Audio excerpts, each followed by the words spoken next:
வீட்டில் normal aquarium fish வளர்த்து உங்களுக்கு போர் அடிக்குதா? இப்போ நான் சொல்கிற ஒரு ஃபிஷ்ஷை ட்ரை பண்ணி பாருங்கள். பார்க்க அவ்வளோ க்யூட்டாகவும் இருக்கும். பேரட் ஃபிஷ் யாராருக்கு தெரியும்?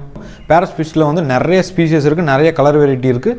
ஸோ எந்த ஸ்பீசியஸ் உங்களுக்கு பிடிக்கும், எந்த கலர் வெரைட்டி பிடிக்கும்னு சொல்லிட்டு மறக்காம கீழே கமெண்ட்டில் சொல்லிடுங்க. இந்த பேரட் ஃபிஷ்லேயே வந்துட்டு எனக்கு ரொம்ப பிடிச்சது வந்து போலார் பேரட் ஃபிஷ். பார்க்க அவ்வளோ அழகாக இருக்கும். பேரட் ஃபிஷ்ஷை பொறுத்தளவுக்கு அதோட டேங்க் சைஸ் வந்து மினிமம் 4 feet இருக்கணும், இல்லை 3 feet இருக்கணும். ஏன்னா ஃபிஷ் வந்து செமி அக்ரஷன் ஃபிஷ்.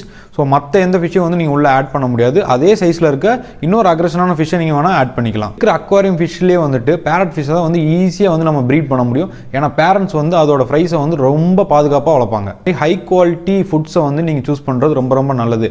ஏன்னா நீங்கள் ஹை குவாலிட்டி ஃபுட் கொடுக்குறப்ப தான் அதோட கலர் ரேஷியோ வந்து ரொம்ப பிரைட்டாக வரும். கண்டிப்பாக பேரட் ஃபிஷ் கூட வந்துட்டு நீங்கள் நார்மல் ஃபிஷ் எதுவுமே விடக்கூடாது. லைக் கப்பி, நியான் டெட்ரா, கோல்டு ஃபிஷ், இது எதையுமே நீங்கள் வந்து பேரட் ஃபிஷ் கூட விடக்கூடாது.